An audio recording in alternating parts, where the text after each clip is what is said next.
Dr. Cardiac Science Super Specialty Hospital.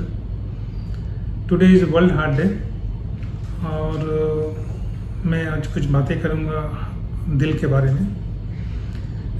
World Heart Day is celebrated every year on 29th of September. This year the theme for the World Heart Day is Use Heart for Every Heart.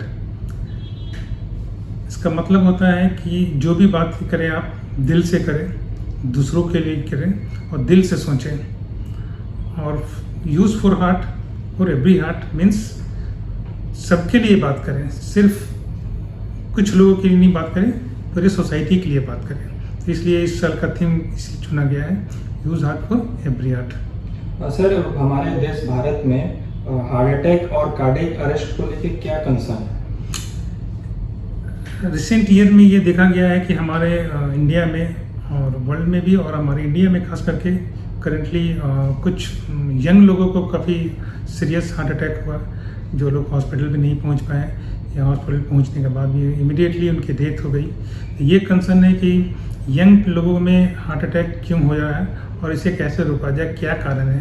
पहले ये जाना जाता था कि heart attack की बीमारी old age में होती है, 60 ईयर के बाद होती है, पर अभी देखा जा रहा है इंडिया में कि काफ़ी यंगस्टर लोग इन्वॉल्व हो रहे हैं. 25 साल, 30 साल, 40 साल जो वर्किंग मैन हैं उनको ये जब हार्ट अटैक होते हैं तो उनकी परिवार बिखर जाती है. इसलिए हमें बहुत ही कॉशियसली और बहुत ही ध्यानपूर्वक इन सब के लिए क्या रिस्क है ये जानना बहुत ज़रूरी होता है. हार्ट अटैक के जो कारण जो सब लोग जानते हैं कि रिस्क फैक्टर जो hypertension, diabetes, smoking, family history या हाई कोलेस्ट्रॉल, ये 5 मेजर रिस्क फैक्टर होते हैं. लेकिन इन दिनों देखा जा रहा है कि इसके अलावा और भी कुछ रिस्क फैक्टर होते हैं जो हम ध्यान नहीं दे पा रहे हैं या लोग इसके बारे में सोच नहीं पा रहे हैं.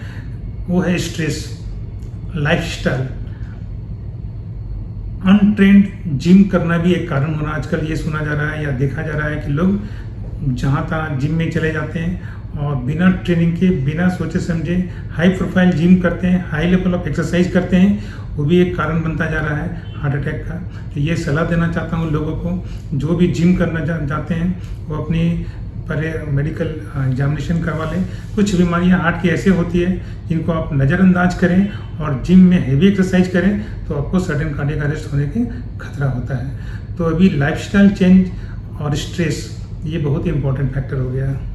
सर, जितने भी लोग हैं इंडिया से या ऑल अराउंड द वर्ल्ड, वो कैसे जानेंगे कि जो चेस्ट पेन जो हमारे हार्ट में हो रहा है वो हार्ट से रिलेटेड है, हार्ट अटैक से रिलेटेड? हार्ट अटैक का पेन, चेस्ट पेन जिसके कारण हार्ट अटैक हो सकता है, जिसको एंजाइना बोलते हैं, उसको पहचानने का यही तरीका है कि ये कभी भी एक पॉइंट पर नहीं होता है. जब भी किसी व्यक्ति को पूरे सीने में लगा कि भारीपन हो गया है तो ये समझना चाहिए कि हार्ट अटैक का ये पेन हो सकता है. चाहे किसी भी उम्र के हो, ये कोई ज़रूरी नहीं कि हमारे 60 साल के हो, किसी भी उम्र में अगर पहली बार या बार बार कभी भी लगे कि पूरे छाती में दर्द हो रहा है या पसीना आ रहा है या सांस में सांस फूल रही है या दर्द हाथों में जा रहा है साथ में या जबड़े में जा रहा है, तो तुरंत कोशिश हो जाना चाहिए, तुरंत एक विशेषज्ञ के पास जाना चाहिए और अपना ECG करा के देखना चाहिए कि ये दर्द कहीं हार्ट से रिलेटेड रहेगी. ये देखा जाता है कि लोग इसे गैस की बीमारी समझ लेते हैं और फिर यहीं पर से प्रॉब्लम शुरू हो जाती है.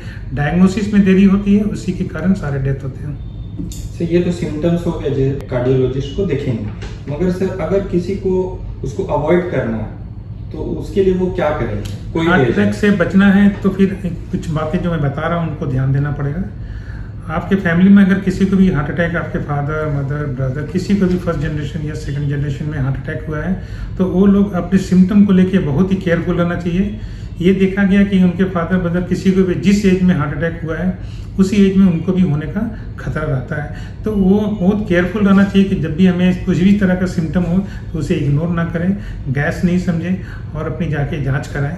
तो जिनको भी ये हिस्ट्री हो डायबिटीज़ की, जिनको ब्लड प्रेशर की हिस्ट्री हो, जिनको स्मोकिंग करते हैं, जिनके फैमिली हिस्ट्री में बीमारी है या जिनको कोलेस्ट्रॉल बढ़ा हुआ रहता है, उनको अपने सिम्टम को कभी भी इग्नोर नहीं करना चाहिए और as early as possible diagnosis बना के सही इलाज करना चाहिए. यही एक तरीका है एकमात्र.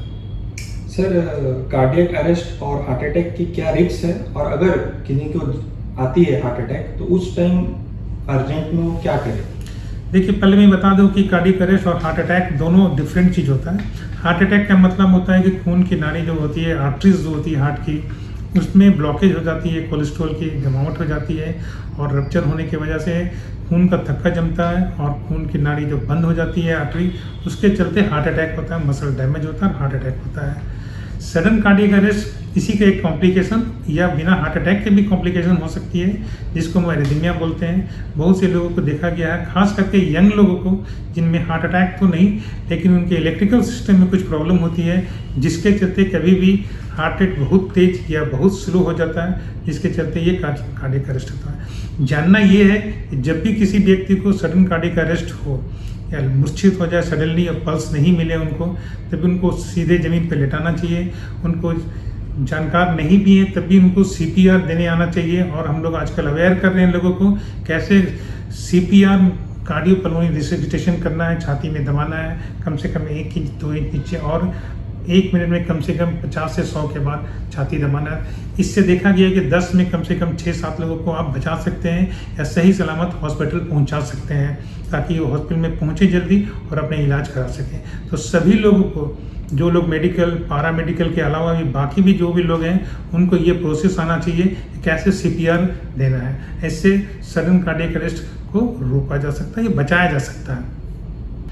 Thank you very much and happy world heart day. खुश रहिए, दिल से दिल को संभालिए और दिल को स्वस्थ रखिए।